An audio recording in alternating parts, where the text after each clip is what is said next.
Welcome to the Pitcher Nail Down. I'm Jason Gilbo, JGilbo11, breaking over pitching for tonight's 14 or 15 game slate, depending on what site you're playing. Clayton Kershaw, Zach Greinke, John Lester, David Price, a lot of talented names going on tonight's slate. We have some cheap arms to discuss, so it's really a fun slate, and especially soft pricing on DK with some big bats and good situations. So you can fit, a good stack in. You can fit in some good bats in with Kershaw and those top price guys and feel pretty good about it. So going to be a fun slate. Let's jump into it. Obviously, Clayton Kershaw heading on the road, heading to the AL, taking on Cleveland tonight in Cleveland. It's a spot where I definitely don't mind him. I mean, obviously, Kershaw's a top option anytime he goes out there and plays, no matter who he's against. Obviously the thing is the price tags. It's always the big issue. He is a -157 road favorite. It's not as hot as it is in other parts of the country tonight in Cleveland. It's just around 78, 80 degrees. You look at Cleveland under 3.5 run total, as I said. Their numbers against lefties this year, they're not bad. They don't strike out a ton. They also just don't score a ton of runs. 21st in WOBA. WRC plus is in the bottom half as well. Strikeout rate only at 17.7%, but I just don't worry about that a ton with Kershaw, given the fact he has, an elite 13% swing strike rate. Doesn't walk guys, doesn't give up a ton of hard contact, induces a lot of soft contact, 24.7%. So Kershaw's fine. Obviously, he's an option that you can always continue to play in cash games. Especially on DraftKings, where you look at some of the other prices. Zach Greinke is only 700 less, and we'll kind of transition into him. I don't mind Greinke on DK. I like him a little bit maybe more there in terms of just ownership play, because if you look on FanDuel, he's about 2,000 cheaper. And you just look at this Tigers team against right-handed pitching. Very boom or bust, 23.2% strikeout rate. They do make a ton of hard contact. But this is a good spot where Greinke can just limit damage and pitch insanely well. And I don't know what's up with him this year in terms of the strikeout rate and what's going on. 14.5% swinging strike percentage, 30% strikeout rate. Doesn't walk a ton of guys, giving up some hard contact. But yeah, Greinke, I mean, it's not like his stuff has gotten better. So I'm not quite sure what's going on with him, but I'll continue to use Greinke in GPPs, and that's where I'll only use him tonight. I won't play him in cash games, but there is upside. It's a good leverage play. If Kershaw just goes out and just doesn't have a ton of strikeouts, I mean, if he goes out and has a start where,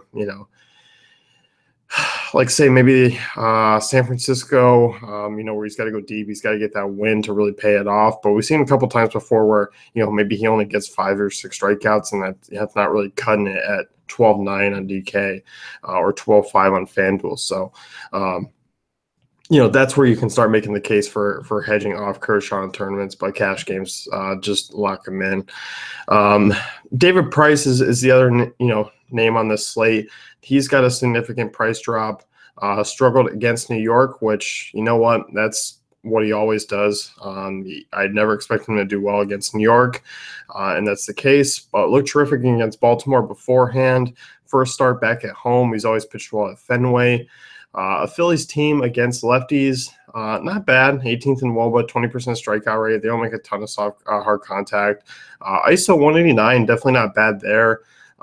So definitely be looking to use Price, though, just in this matchup and this ballpark. I think he's going to be a guy that I don't mind in all formats. I don't know if I'll quite be using him SP2-wise in cash games, but tournaments I'll certainly be leading off with him in a couple of lineups. -241 favorite.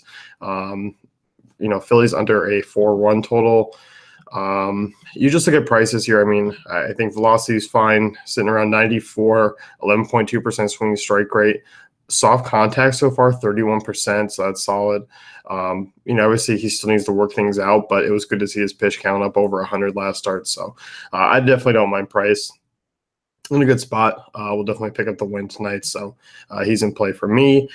John Lester, intriguing guy on DK. I won't touch him on FanDuel at 9.4. I'd rather use Price. I'd rather use Greinke or pay down a little bit. But on DK, 8,800 makes him an intriguing option. This guy hasn't really been great this year. He's had two good starts. One was against the Yankees, one was against the Giants. Other than that, he's been on and off. He's given up home runs. He's given up a home run in every game. Every game but 3 this year. Mets, I kind of want to see what that lineup looks like. If it's a lineup that, is loaded with 6-7 right-handed bats, which they can do, I won't really be on it. But if it's only like 4 or 5, I won't mind it. Mets don't have a ton of speed threat, which can always hurt Lester. Against lefties, I mean, they're not bad, but they do have that 21% strikeout rate, which is pretty average. I'll definitely target that. You look at Lester, I mean, this is a guy you expect to get a little bit better as the season goes on. Sierra's under 4, FIP, XFIP under 4 as well, ERA over 4. BABIP sitting at 324. So, hard contact rate pretty soft, 25%. Walk rate's normal, strikeout rate, swing strike percentage, everything looks okay. I think Lester's going to figure things out soon. He's just a GPP guy on the slate. I won't trust him in cash games, but he's definitely playable, but definitely not just on DK. Marco Estrada, this is a guy who, if you've been on the wrong side of him over the last few starts, you've been a little bit unlucky, especially that Oakland start in New York. That was a chalky night for him just because it was like a small slate. But Estrada has actually been quietly decent this year. He's been better off slightly at home. Against Tampa, he hasn't had the most success this year. There is a ton of strikeout upside here. You look at Estrada's 6th highest strikeout rate on the slate. 12.5% swinging strike rate. Not a big fastball guy. Is a fly ball pitcher, and that's risky against this Rays team who does have a ton of pop. You look at the Rays. This is what you're always gambling against. Top 5 in WOBA, top 5 in ISO, top 5 in hard contact, top 5 in WRC plus against right-handed pitching. But the Rays, 26% strikeout rate against righties. So Estrada's an intriguing GPP option on this slate, but I'm just going to leave him at that. I won't be going anymore. Moving down, Jacob Furrier, this is a guy who's talented, coming off a great debut against White Sox. I just don't think this is a spot to use him. I'm going to be fading tonight. Joe Ross, this is a spot where I don't like him. Yes, great game against Baltimore. A lot of right-handed bats, a lot of lefties in this Atlanta lineup. I'm not particularly thrilled. A really warm night again, and we saw that. We saw that have an issue last night. So it's high 80s, humid. This is a spot where, pitchers start to fall a little bit.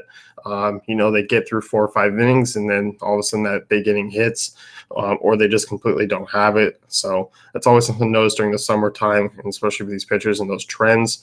So I'm kind of more staying away from Joe Ross than I am using him tonight. I don't think I'll have any shares. I like Tyler Chatwood here. This guy on the road, very solid, averaging about 21 DK points. That's probably the only spot I'll use him as a DK. It's an SP2, 7,700. Solid on the road, ground ball pitcher.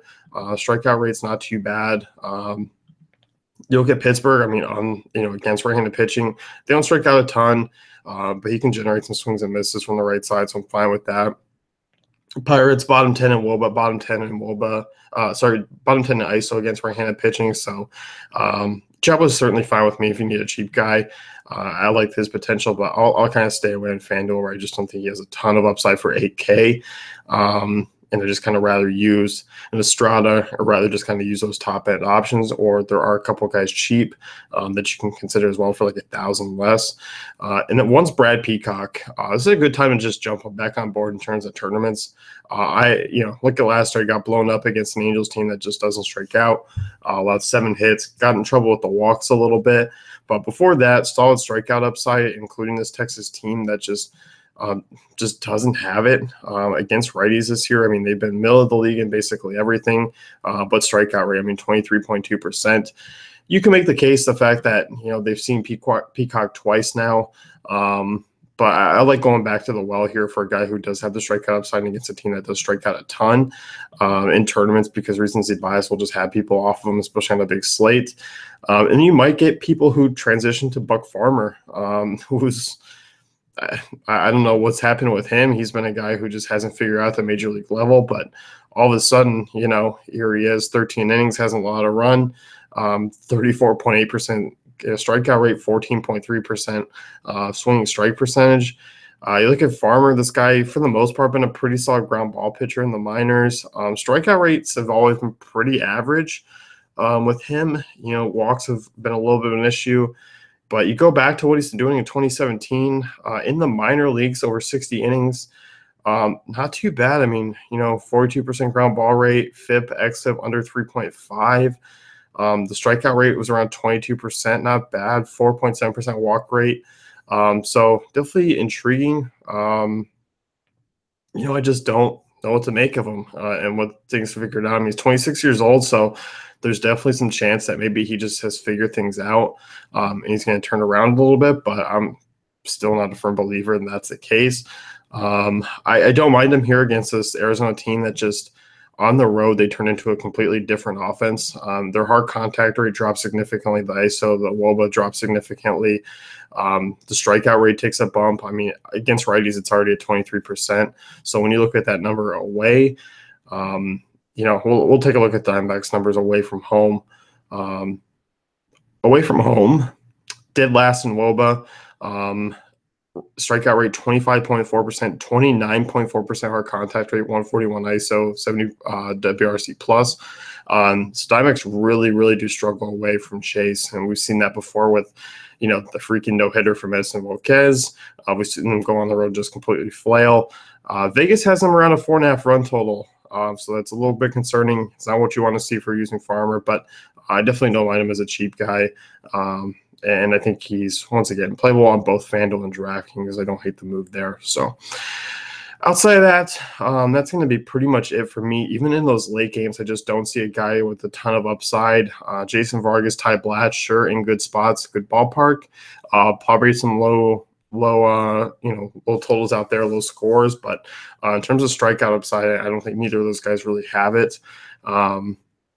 You basically have to hope that they go deep into a game and pick up a win to really count. They're not used on FanDuel. You can maybe make the case on DKs and SP2 and just kind of hope that goes that route, but that's about it.